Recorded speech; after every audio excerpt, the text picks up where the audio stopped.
So the title is true. I did watch Melania 4 times in 1 week. I watched it once for the channel, a second time to write notes. I ended up losing the notes, so I went back a third time, and after realizing that watching it 3 times in 1 week was absurd, I decided to go back and make it 4 times just to push it even further and say that I did. So now I'm kind of like the leading expert and probably the only one on the entire planet who's watched it 4 times. That means my opinion holds a lot of weight and why you should watch this video to the end. Welcome to the channel. If you're new here, I take a look at the ideas and events that inspired movies to be written and filmed. Today, I'll be covering 2026's Melania. It wasn't my intention to do 2 documentaries back to back, but these things have a short shelf life. And with all the discussions surrounding the movie online, it behooved me to watch it for myself and with great haste. Right off the bat, I just want to say that this movie is basically a vlog. I didn't know what to expect when I heard it was a documentary, but pretty quickly I realized it's just a camera crew following Melania for 20 days. I shouldn't be surprised because it was all laid out in the trailers, which I did not see. By definition, it still counts as a documentary, but it's really a standard vlog. A $40 million vlog. Huh. But Amazon believed in this movie a lot, like suspiciously a lot. Bezos and Amazon are paying $40 million for a documentary on Melania Trump. The most expensive licensing fee ever paid for a documentary. Amazon paid nearly 3 times more than the next highest bidder. The First Lady will reportedly walk away with at least $28 million.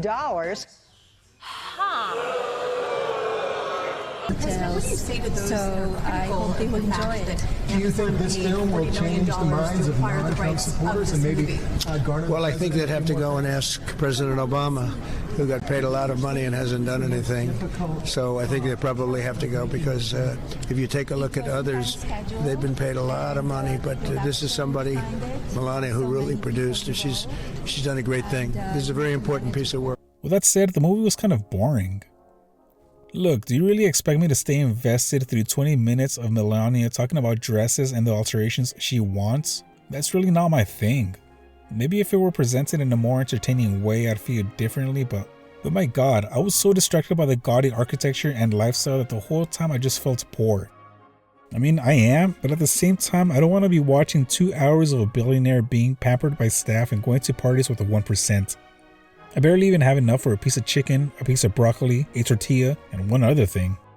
And now for my controversial take. There wasn't really any propaganda in the doc. Yes, the documentary's mere existence alone is unquestionably propagandistic, but I didn't feel like it was trying to sway me towards supporting the Trump administration. At the very least, it's probably trying to humanize Melania by showing us that she's just like us. There is a segment where a lady is pleading with Melania for help to get her hostage husband released, and it doesn't go anywhere. In the end, we're told that Melania did get her husband freed, but it was off screen, so we're told. Just trust us. For the most part, it's just Melania moseying around. Then it ends with a "where are they now" update, and it's kind of just like, that's great, good for her. If you're curious about the movie and don't want to watch it, here's how I would break it down to the nearest timestamp. The first 25 minutes are outfit measurements, interior design, and decor selection. The next 10 minutes were focused on President Carter's funeral and commemorating Melania's mom, who had her passing away anniversary either on the same day or the same week. Then the next 30 minutes consisted of meetings, phone calls, and more outfit measurements. There was a brief visit to the tomb of the unknown soldier, and from the hour 10 mark to the end, it's inauguration day. Lots of dinners and parties. Back to the production. Apparently the idea of this documentary was either pitched to Jeff Bezos in 2024 or she pitched it to her manager after the 2024 election. A bidding war broke out for the streaming rights, with Disney offering around $40 million but eventually losing to Amazon's bid of $40 million. The highest price ever paid for a documentary. Naturally, that price raised some eyebrows, with some going as far as calling it a bribe. She earned it though, because apparently Melania held editorial control and was involved with the trailer, color correction, selection of music, the advertising campaign, and designed the logo. That's an insane workload for someone in her position. Melania was released on January 30th. It premiered the night before at the Kennedy Center, and a special screening was set on the East Wing where Melania's office is at on February 18th. It hit Amazon Prime on March 9th. It has a runtime of 104 minutes and a PG rating for some thematic elements, and if it wasn't obvious by now, it falls in the documentary genre.